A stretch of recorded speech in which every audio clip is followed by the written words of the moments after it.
Hello everyone! Today is another exciting day. My Mars Hydro Grow Tent arrived. Yay! The company sent me this tent to review without any constraints on what I say, so I can say anything and I still get to keep the grow tent. What a deal! I'm actually really excited since I wanted a nice contained space to keep all my growing plants in, and also a more controlled environment.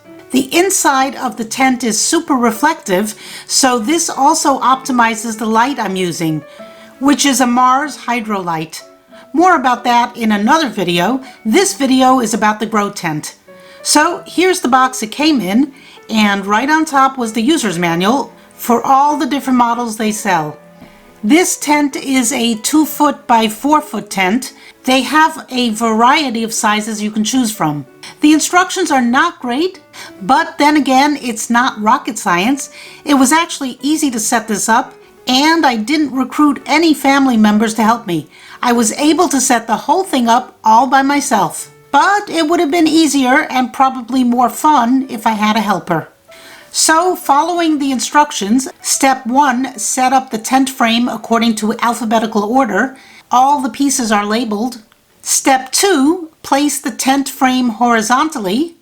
Step 3, cover the tent frame with cloth. Step 4, place the tent vertically. Put the floor tray inside, and that's it. I thought there would be more detailed instructions, but the rest of the pages are for different size tents with essentially the same instructions. First out of the box is a small bag with a belt. I think it's to hang tools and other small items in the tent if you want to. And then some mylar squares. They look like patches. I didn't see any reference to them in the instructions. Actually, the tent material feels very well made, so I don't expect to have to patch anything, unless this is for some other purpose. Onward, here we have the poles for the frame, and they're metal, not plastic, and have letters stamped on them so that it should be easy to put together. And you can see these pins here, they just snap into the holes on each pole, so no tools are needed to put this together. Here are all the corner connectors with the letter D and with holes for the pins to fit into. And then we have the fabric for the grow tent. It feels sturdy, not flimsy. Now I have everything laid out, ready for me. So let's get to it. First I started with the bottom poles labeled E and F to make the bottom frame, with the D's in the corners. Here's the base laid out, then the corner connectors. Push in the pin, and the piece pretty much snaps into place. One corner down, 3 more to go for the base. Make sure the black side of the corner is face down, otherwise the pins and the holes won't line up properly. And now 2 corners are done. Corner 3 is now done. Remember, make sure the black is facing down or the pins won't line up. Yes, I made that mistake already. And there you have it, the base is done. So those were the E and F poles. Next I installed the poles labeled with a G. Here are all 4 G poles. And then come the H poles for the height of the grow tent. I laid the frame down on its side so I could install the E and F poles for the top, which could be the bottom, it doesn't really matter.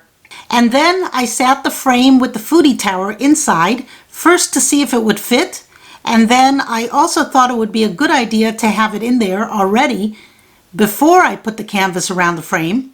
But that didn't work out since the frame goes all around including the base, so I couldn't have the foodie tower in there and get the base around it and under it at the same time. Here's the canvas straight out of the box. It seems to be very well made and sturdy. I placed the frame on top of it and went back and forth fitting the canvas around the frame. It wasn't hard, but it would have been easier with another person to help, and maybe a third person to video our adventure. But still, I got it on all by myself, and having a tripod for the camera is another helping hand. Before you try to get the canvas onto the frame, make sure to unzip it all around. It's impossible to get it onto the frame without unzipping the whole canvas.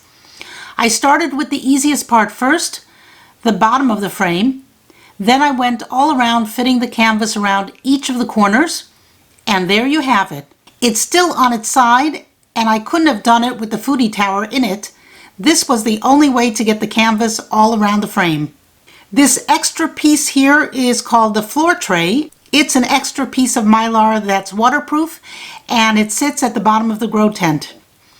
Here you can see it sitting at the bottom. It has Velcro ties in each corner to tie it down so that it doesn't move around. Good idea. I'm finding this tent to be very well made.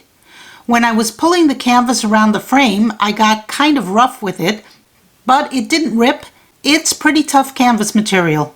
Then I put the foodie tower inside the grow tent. The zipper on this is very heavy duty and double stitched all around. The company was kind enough to send me a Mars Hydro LED light that fits perfectly in the tent. I'll do a separate video on the setup for that. It's a Mars Hydro TSL 2000, and it has a nice dimmer switch with good coverage for the tent space. To hang the light up, I had to install the cross beams, which I haven't done yet.